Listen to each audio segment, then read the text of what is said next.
சொன்னது நல்லதானே விஞ்ஞானம். நமக்கு இந்த மாதிரி எல்லாம் அவமானம் ஏற்பட்டது. அவமானம் இல்லைங்க, அனுபவம். உலகத்துல எத்தனை விதமான பெரிய மனுஷாலும் இருக்கிறாங்கன்னு தெரிஞ்சுக்க சந்தர்ப்பம் கத்து கொடுக்கிற பாடங்க. இப்ப நான் என்ன செய்யறது? ரொம்ப கவலையா இருக்குதுங்க. கஷ்ட காலத்துல கவலைப்படலாங்களா? கஷ்டத்தை சமாளிக்கிறதான புத்தாலித்தனம். பாருங்க, என்ன காலையில யோசனை பண்ணிக்கலாம். நீங்க பேசா படுங்க சொல்றேன். யோசனை பண்ணாதீங்க, படுங்க.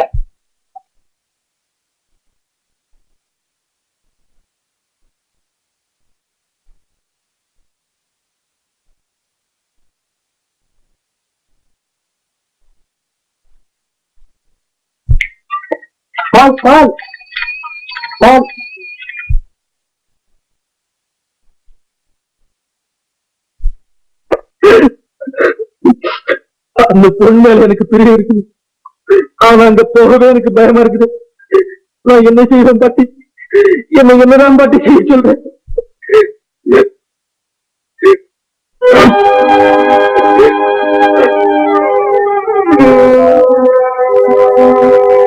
சந்திரா, இங்க வா. என்ன பார்க்கும்போது உன் தாத்தாவின் ஞாபகம் தான் வருது எனக்கு.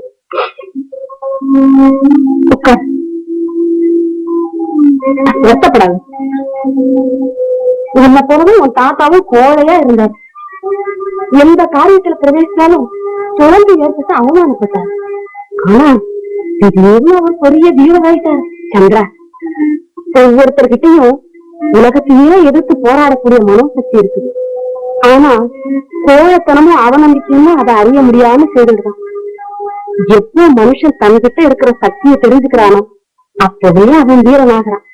அதே போல என்னை விட கோழையா இருந்த உன் தாத்தா பெரிய வீரனானா? என்னை விட கோழையா இருந்த தாத்தா அவ்வளவு உயர்ந்த நிலைக்கு வந்தார? ஆச்சரியம் இருக்குது. ஆச்சரியம் தான் சந்திரா, சொன்னா நீ நம்ப கூட மாட்ட. ஒரு சாது அவருக்கு ஒரு சாயத்தை கொடுத்தாராம். அதை பற்றி மகிமையினால தன் தைரியத்தை உணர்ந்து அவர் பெரிய ஆளாட்டாரு. பாட்டி, இத்தனை நாளா நீ அதை பத்தி என்ன சொல்லவே இல்லையே. இப்போது உங்ககிட்ட இருக்குதா பாட்டி? இருக்கு சந்திரா. ஆனா அதை பார்த்து நீ என்ன செய்ய போற? அது மேல உன் தாத்தாவுக்கு இருந்த நம்பிக்கை உனக்கையாது. நம்பிக்கை இல்லாம என்ன பாட்டி? அதன் உதவியால் நானும் தாத்தாவை போல ஆக முடியும் பாட்டி. கொண்டு வா பார்க்கலாம். உனக்கு இல்லாம வேற யாருக்கிடா கொடுக்க போற? உனக்காகத்தான் அதை பத்திரமா வச்சிருக்கேன்.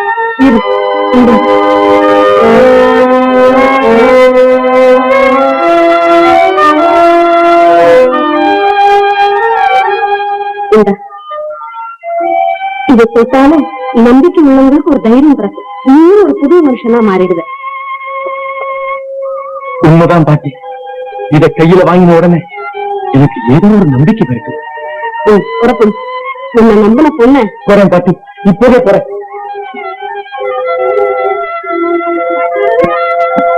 சந்திரா, ஏன் பாட்டி? ஒரு விஷயம். என்ன பாட்டி? உன்னை ஒரு விதவை கிழமை வளர்த்தா அவ உயிரோட இருக்கிறான்னு யாருக்கிட்டையும் சொல்லக்கூடாது. ஏன் பாட்டி? காரணம் கேட்காத, நான் சொல்றபடி செய். அண்ணியப்ப ரொம்ப கெட்டதுன்னு சொல்லி இருக்கிற. உங்ககிட்ட கொஞ்சம் ஜாக்கிரதையா நடந்துட்டோம். சரி பாட்டி. நீ செய்யும் நேர்மையான காரியத்தில் முருகன் உனக்கு வெற்றி அளிக்கட்டும். அடிக்கடி கடலை கொடுத்தல்ற.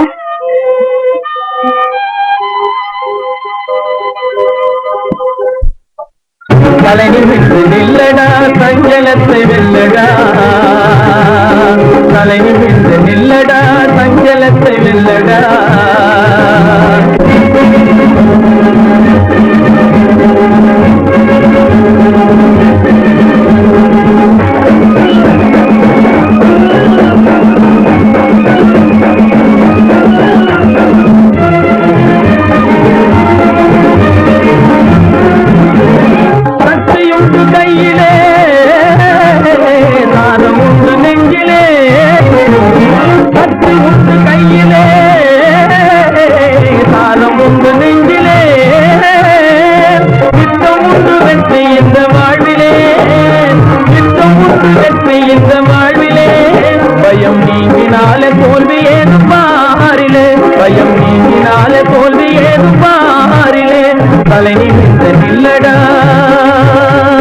தலை நிமிர்ந்து நில்லடா, சஞ்சலத்தை வெல்லடா.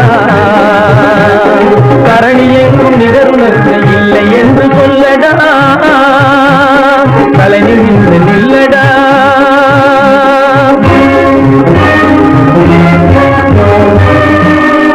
எண்ணி நீ அழுபவனை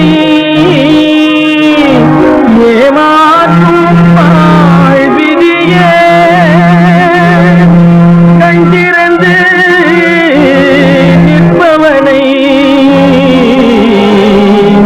கை கொடுத்து தூக்குமடா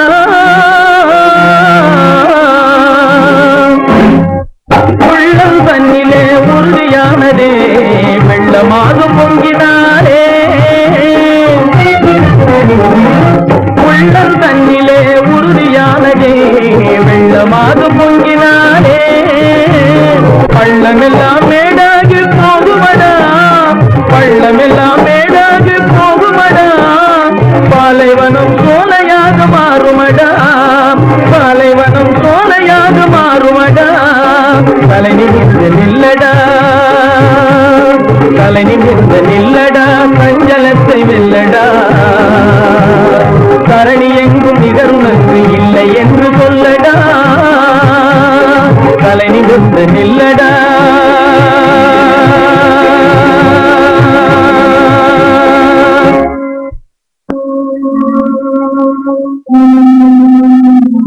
அம்மா கும்பிடுறேனுங்கம்மா வேலை அலைஞ்சுக்கிட்டே இருக்கேம்மா நீங்க பெரிய மனசு வச்சு ஏதாவது ஒரு வேலை ஒண்ணும் வேலை இல்லையே கழுவா நீங்க கொஞ்சம் சாப்பாடு போட்டாங்க அப்படி எல்லாம் சொல்லக்கூடாது பாப்பா நான் கீழே பார்க்காது நீ என்ன வேலை சொன்னாலும் சரி உசார செய்துடுவேன் வீட்டை பாத்துக்குவேன் உடனே பாத்துக்குவேன் தோட்டத்தை பாத்துக்குவேன் ஏது ஆளு பெரிய ஆளா இருப்ப போல இருக்க பாத்துறது இருக்கிறேன் நீங்க சொன்னது வார்த்தை வேணாங்க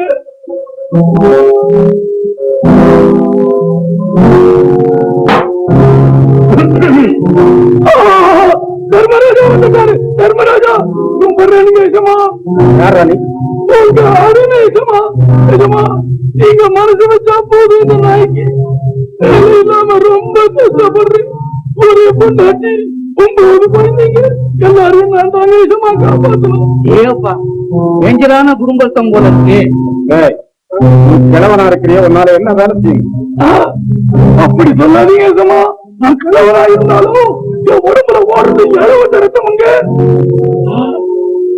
மூத்துல கரல வலியுது ஐயோ கட்டாயம் வேலை கொடுப்பாரு கட்டாயம் வேலை கொடுப்பாரு எஜமா எங்க கண்ணால தாடை காட்டினா போதும் உடனே இந்த உயிரியை விட்டுடுவேன் இந்த காரியத்தை செய்து முடிக்க கொஞ்சம் தயவு பண்ணி எஜமா முந்தி இருந்த தோட்டக்காரனை நிறுத்தி அந்த வேலையை நீ உலகத்துல மழை பெய்யுதுன்னா ஏசமா பெய்யாது தெய்வத்தை கண்ணால பார்க்க முடியாதுன்னு சொல்லுவாங்க ஆனா எசமா நான் என் கண்ணால பார்த்துட்டேன் எசமா நீங்க நியாயம் செய்யணும் அந்த குடிசையை காலி பண்ணி அவனுக்கு கொடு அவ அங்கே இருந்தது நல்லது எசமா போகலாம்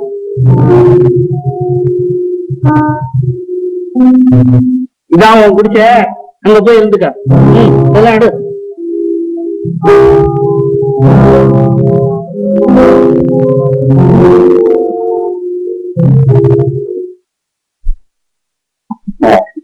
அப்பா இந்த கருத்து பை தர்மலிங்கம் எவ்வளவு நாளா பாச்சா அப்படின்னு சொல்றா பாச்சா இப்ப பாரு அப்படியே கும்மாய் நாளைக்கு மைனர் தனபால் தலைமையில இந்த நிச்சயார்த்தத்தை நடத்த போறோம் 4 பெரிய மனுஷாட்களை சாட்சி வச்சு இந்த காரியத்தை நம்ம நடத்திட்டோம் உன் கல்யாணத்தை எந்த பயனும் அட்ட முடியாது போட்டு சபாலடி கிரிகிரி சொல்லாமலே கும்முன்னா அப்பா ஒரு ஐடியா நாளைக்கு நிச்சயதார்த்தத்திலேயே மாலதியை கரகரம் எடுத்துட்டு வந்து அவ கருத்துல தாலியை கடிச்சா ஆத்திரி சக்க இந்த மாதிரி எக்கச்சக்கமா எதையாவது நீ அந்த இடத்துல செஞ்ச உன் தலையை திரும்பிடுவன் தெரியும் பாத்துக்கோ கதை முடிய நேரத்துல இந்த மாலதியை கட்டிக்க மாட்டேன் அப்படின்னு சொல்றான் அப்ப நீ என்ன செய்ய என்னடா பயன அதுக்கு தானடா இந்த நாளைக்கு நான் சொன்னபடி இந்த காரியத்தை சர்வ ஜாக்கிரதையா முடிச்சு வைக்கணும் தெரியுமா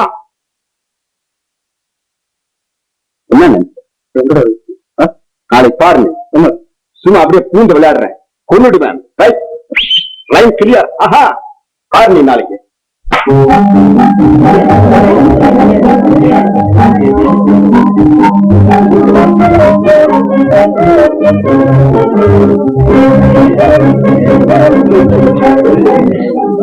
தர்மலிங்கம், எங்க மாணவியை காணும்?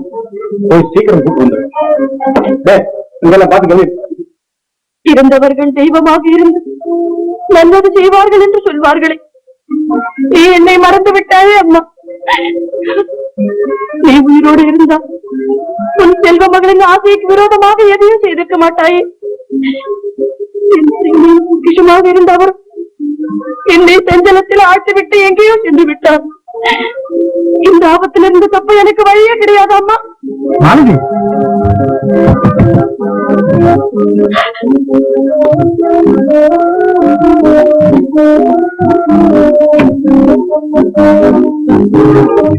என்ன இது? அவங்க எல்லாம் காத்துக்கிட்டு இருக்காங்க, பாக்குறவங்க ஏதாவது வித்தியாசம் நினைச்சுட்டு போறாங்க. சீக்கிரம் வாமா. ஏன்னா இல்ல சீக்கிரம் கூட்டிட்டு வா.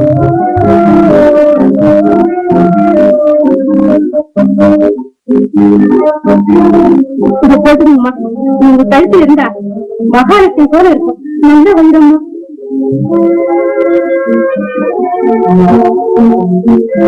ஆமா, நல்ல பேரு. நான் கீழே போ, நான் சீக்கிரம் வந்துடுறேன். சரிம்மா?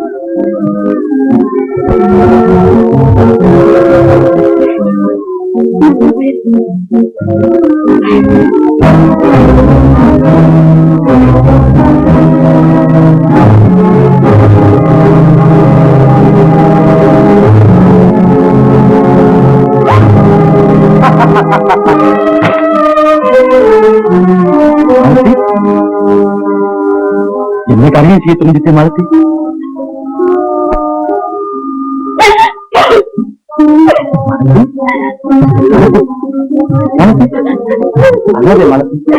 நான் தான் வந்துட்டேன்.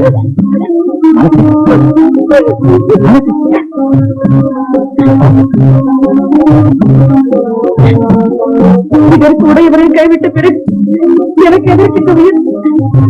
இந்த சமயம் நான் இங்க வந்தாவிட்டால் என் வண்ண மலர் வாடி வதங்கி போயிருக்கணும். என் எண்ணம் எல்லாம் சின்ன பின்னமாயிருக்கும். இனி நான் எப்படி மாலத்தி கைவிட முடியும்?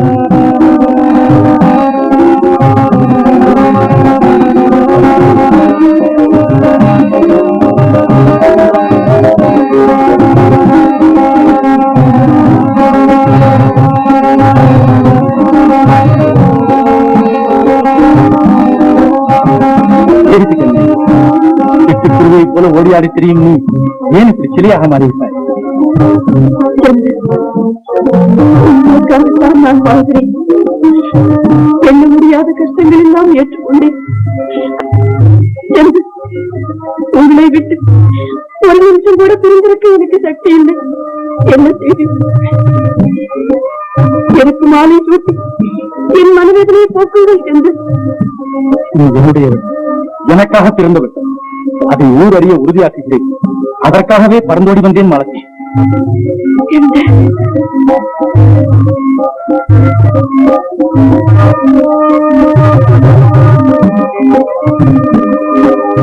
எவ்வளவு துன்பப்பட்டு கண்டது. எல்லா துன்பங்கள் எங்கேயோ பறந்து விட்டது. உங்களுக்கு இந்த துன்பம் எப்படி வந்தது? நீங்கள் சந்திரதானா? நான் அதே உன் சந்திரன் தான். ஆனால் உள்ளத்திலே புத்துணர்ச்சி பெற்ற சந்திரன். மறுபடியும் என்னை தவிர்த்து விட்டு போக மாட்டீர்களே? எனக்கு என்ன பருத்தி கொட்டையும் பின்னாக்கும் அந்த செய்தி தவறுக்கு தண்டனை தரப்போகிறேன். ஆனால் இப்போதல்ல.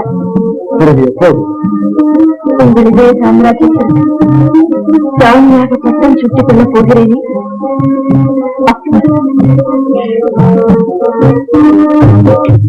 மாலதி, மாலதி, மாலதி, மாலதி,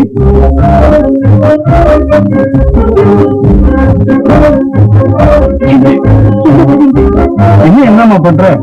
சீக்கிரம் ஆமா, மைனர் வந்துட்டார். நீங்க போங்கப்பா, நான் இதை வந்துட்டேன். சீக்கிரம் வாமா. நான் எப்படி கீழே போறேன்? எத்தனை தெரியும், உன் மேல உண்மையான அன்பு இருந்தா நீ கீழே போ. எந்த ஆமா, நீ போய்தான் ஆகணும். உன் மேல நம்பிக்கை இல்லையா? உன்னை போய் சீக்கிரம். போ.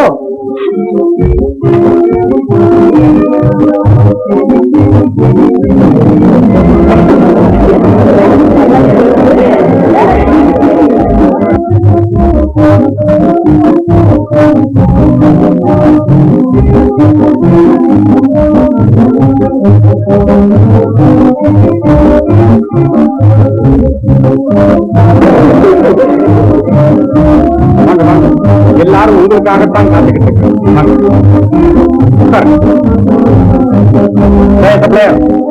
மைனூர் ஐஸ்கிரீம் கடை சீக்கிரம்.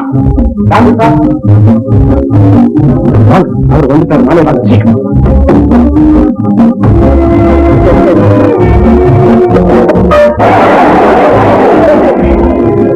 யாரும் இந்த முடியாது. கொஞ்சம் கூட மரியாதை இல்லை.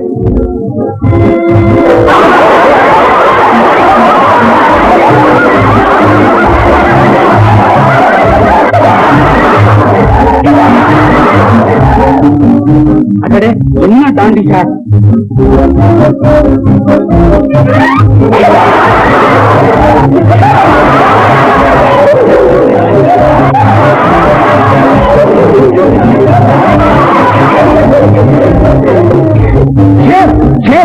என்ன அவமானப்படுத்தப்பட்டீங்க. இந்த நிச்சயதார்த்தத்துக்கு நான் தலைமை வைக்கவே மாட்டேன். மாமா, கன்னியாப்பா, என் நிச்சயதார்த்தம் வேண்டாமா?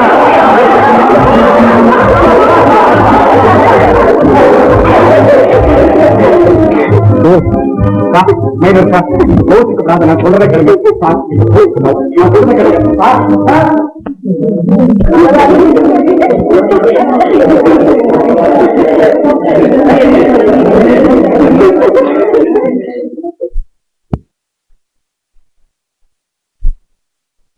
அப்பா, இவர் எப்பப்பா வந்தாரு?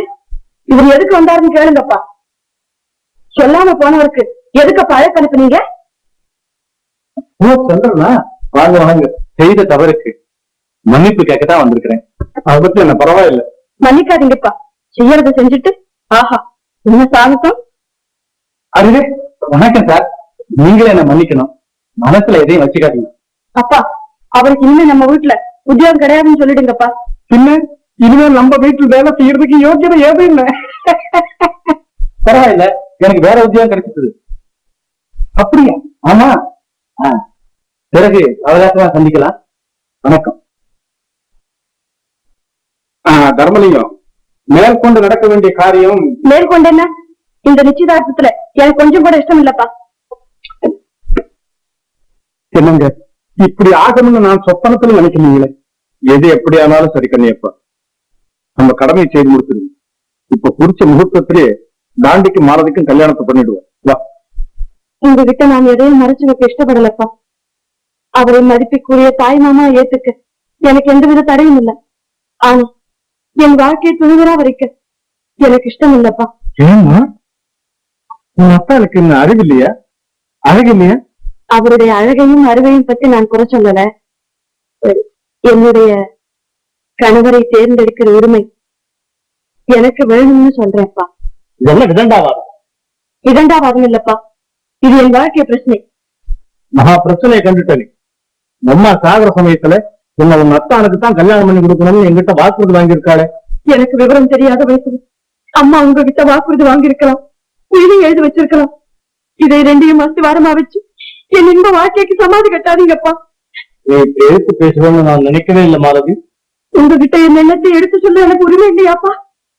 எதிர்காலத்திலே வாழ போற வேண்டாம், அந்த வாழ்வை பாழ்படுத்த வேண்டாம்னு உங்களை கேட்கிற தவறா? சொல்லுங்கப்பா. உன்னை ஆசையோடு சீராட்டி வளர்த்த அப்பாவு நீ கொடுக்கிற மரியாதை இதுதானே அம்மா? நான் சந்தோஷமா வாழணும்னா என்னை மாமாவை கல்யாணம் செய்து கொள்ளும்படி கட்டாயப்படுத்தாதீங்கப்பா. மாலதி, முட்டாள்தனமா பேசி என் மனசு புண்படுத்தாது. நான் செய்த முடிவு மாற்ற கண்டிப்பா என்னால முடியாது. என்னப்பா சொல்றீங்க? செஞ்சலத்தினால நான் அணுவணுவா செத்துக்கிட்டு இருந்தோம். அதை பார்த்து நீங்க ஆனந்தப்படுவீங்களா?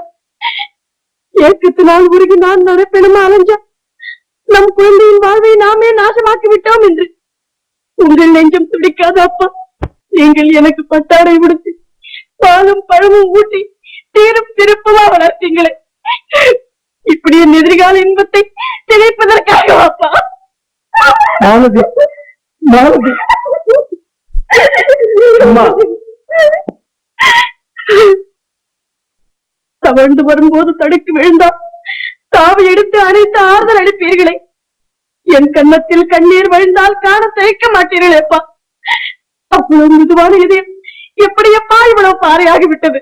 சொல்லுங்கப்பா. அம்மா இருந்த என் சந்தோஷத்தை நான் விரும்புவானே தவிர இப்படி என்னை சங்கடப்பட விடுவாளா? மாலதி, என்னுடைய உயிர் நம்ம கௌரவத்துலதாம்மா இருக்கு. அதை காப்பாற்ற வேண்டிய பொறுப்பு உன் கையில இருக்கம்மா.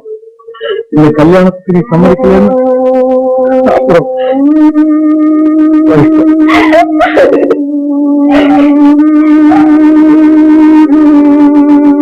ஆண்டிக்கு கல்யாணம் சிறப்பாத்தான் நடக்கும். அத நானே இருந்து நடத்தி வைக்கிறேன். வேற யார் நடத்த போறாங்க? இருந்ததும் மனைவியா மாற்றானுக்கு மாலையிடுவதைக் கண்டு என் மனம் தாங்காது கண்ணே. உனக்கு நான் நிச்சயமாக மாலையிடுகிறேன். எப்படியாவது உன் தந்தையின் மனதை நான் மாற்ற முயற்சி.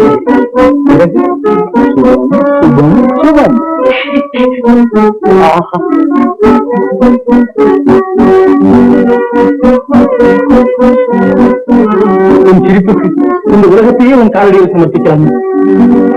எனக்கு எந்த நீங்கள் தான். அப்படி என்றால் ஒரு நிபந்தனை.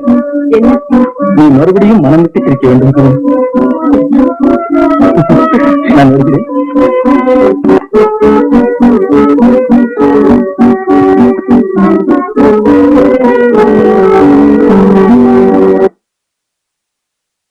ஆனா ஒண்ணுதான் புதுசா பார்க்கணும். அப்புறம் மாலதி மச்சனோட கல்யாணம் பண்ணிக்க மாலதி விரும்பல. இத்தனை நாளும் பேண்டுக்கு தான் மாலதின்னு நானும் முடிவு பண்ணிருக்கேன். நல்லது கெட்டது தெரியாத ஒரு சின்ன பொண்ணு காரணம் இல்லாமல் கதறி அழுதா நீங்க இப்படி கலங்கி போறீங்களே? பொண்ணு நல்ல விதமா வாங்கணும்னு தானே பொறுப்போட நம்ம இதெல்லாம் செய்யறோம். வணக்கம் சார், வாங்க. நீங்க இன்னும் ஒரு சந்தர்ப்பம் வர்றீங்களா? நாங்க ஒரு முக்கியமான விஷயத்தை பத்தி பேசிக்கிட்டோம். இருக்கட்டும் கண்டிப்பா, விஷயத்தை அவருக்கும் சொல்லலாம். படிச்சவரு என்ன சொல்றாரோ பார்ப்போம். நோ, இது நம்ம குடும்ப விஷயம் சார். அவர் நம்ம குடும்பத்துக்கு அண்ணி இல்லையே. நான் இருக்கிறது மிஸ்டர் கன்னியப்படி இடைஞ்சலா இருந்தா இல்ல அப்படி ஒண்ணும் இல்லை. உட்கார் உட்கார். இது கேளுங்க சார். 15 வருஷத்துக்கு முன்னால என் சம்சாரம் இறந்து போற போது தன் தம்பிக்கு தான் மாலதியை கல்யாணம் பண்ணி கொடுக்கணும்னு கேட்டுக்கிட்டான். நானும் சரின்னு ஒத்துக்கிட்டேன். சத்தியம் பண்ணி கொடுத்திருக்காரு சார், சத்தியம் பண்ணி கொடுத்திருக்காரு. வாஸ்தவம் தான். ஆனா இப்போ மச்சனோட கல்யாணம் பண்ணிக்க மாலதி இஷ்டப்படும். என்ன செய்யறது? ஒண்ணும் இஷ்டப்படலன்னா வற்புறுத்த கூடாது சார். அவர் அனுபவிக்கிறார சொத்து, அது யார சேர்ந்தது? அவ்வளவு மச்சனும் சொத்து. அவரை கட்டிக்கிட்டா தான் அந்த பொண்ணுக்கு அந்த சொத்து சேரும் அப்படின்னுதான் உயிர்லையும் எழுதி வச்சிருக்காங்க அந்த அம்மா. சொத்து வேணும்னா உயிரில் இருக்கிற கல்யாண பிரச்சனையை மாத்தி நியாயத்துக்கு விரோதம் இல்லாம ஏதாவது செய்திட முடியுமான்னு வைக்கல கேட்டு பார்க்கலாமே. இதுல உங்களுக்கு என்ன சார் ஆச்சரியம்? கல்யாண பிரச்சனையை ஏமாற்றணும். உன்னுடைய இஷ்டம், பொண்ணு பெற்றவருடைய இஷ்டம். இஷ்டப்படி எல்லாம் நடக்கலாம்னு உயிரில் ஒண்ணு எழுதி வைக்கலப்பா. நல்ல விதமா உயிரை மாத்துறதுல உனக்கு என்ன ஆட்சேபனை? இந்த மோசடிக்குனால உடம்பையா இருக்க முடியாது சார். மோசடி எதுன்னு கொஞ்சம் விளக்கமா சொல்றீங்களா சார்? சொல்றேன். இந்த விஷயத்தில் நீ அளவுக்கு மீறி தலையிடுற. நியாயத்தை காப்பாத்த இதுல இவ்வளவு தூரம் நான் சம்மந்தப்பட வேண்டியிருக்குது சார். எது நியாயம் என்று எனக்கு தெரியும். இந்த அகராதியில் அதுக்கு அர்த்தம் வேறையோ. சந்திரன், ஆத்திரப்படாத கண்ணீர்ப்பா. நீங்க சும்மா இருங்க சார். உயிரை மாத்த வேண்டிய ஏற்பாட்டை நான் செய்கிறேன். உங்க இஷ்டப்படி எல்லாம் மாற்றி எழுத முடியாது தெரியுமா? ரொம்ப சரி, உயிரை கிழிச்சு போட்டுட்டு போறோம். அப்ப என்ன செய்யறது? என்னது? உயிரை கிழிச்சு போடுறோம்? தர்மதிகம் சங்கடமான நிலையில சரியான பரிகாரம் கிடைக்கலன்னா முடிவு அதுதானே கண்டிப்பா. நீங்க மனசாட்சிக்கு விரோதமா போயிட்டீங்க. இனிமே உங்க இஷ்ட பிரகாரம் எது வேணும்னாலும் செய்யலாம். நான் உங்களுக்கு வேண்டாதவனா போயிட்டேன் இல்ல. சரிப்பா, கண்டிப்பா கண்டிப்பா. இது இதுக்காக கவலைப்படாதீங்க சார். இப்ப என்னமோ கோபத்துல போறாரு, கோபம் தணிஞ்சிட்டா தானே திரும்பி வந்துருவாரு. அப்போ இந்த ஊர்ல மாற்ற வேண்டிய விஷயங்கள்லாம் காலையில பாத்துக்கலாங்களா? ஆமா, நாளை காலையில வந்துருங்க. அப்போ நானும் போயிட்டு வரேன்.